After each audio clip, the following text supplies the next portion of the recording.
potato. How you doing, everybody? Welcome to another video. Thank you for tuning in, and please subscribe. Well, with the new year brings a flood of best and worst lists.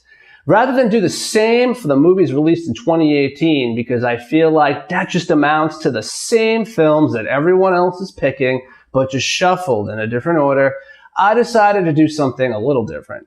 Instead, I picked two films that I might not consider to be the best of 2018, but were far better than I had expected. And picked two films that weren't necessarily the worst, but fell way short of my expectations and what I consider to be very disappointing. So let's start this on a positive note. While I might not consider either of these two films near the top of my list for film of the year, they drastically exceeded my expectations. The first movie I'm choosing in this category is Ready Player One. I had a number of concerns going into this movie. Spielberg has directed some good films over the last couple of years, but I worried, since it hasn't been since 2002's Minority Report, that he's delivered a good sci-fi film. I knew the movie would be jam-packed with pop culture references, but also I worried that these would just be used to jab the viewer with nothing more than nostalgia and self-promotion without any focus on an actual story.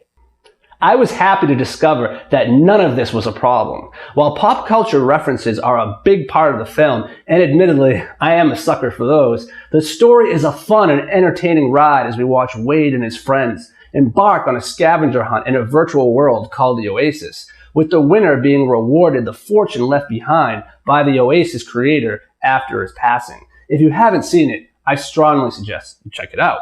This leads me to my second pick for film that exceeded my expectations. Sorry to Bother You is the kind of film that isn't for everyone and will divide audiences. It's about an African-American telemarketer who develops a white guy voice to find success at his job.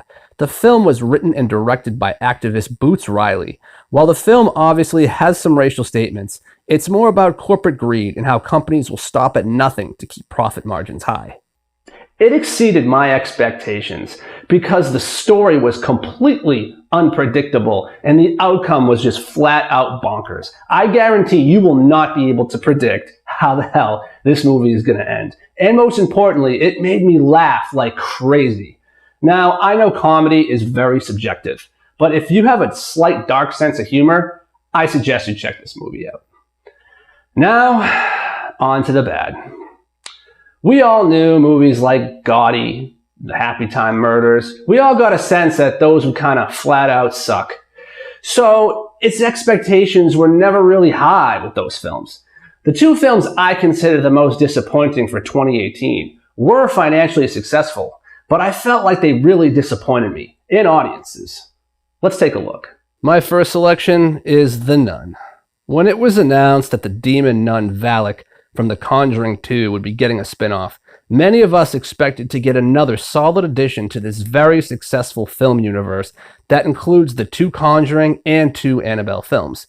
The premise starts off promising enough. After a nun commits suicide at an abbey in Romania, a priest and a soon-to-be nun are sent on behalf of the church to investigate. We just get this cliche, boring horror story with predictable jump scares. I don't think anybody who scares easily would have any trouble watching this. Writer-director James Wan, who did the first two Conjuring films, didn't have much to do with this movie, and it shows. I still think this movie should have been better and scarier.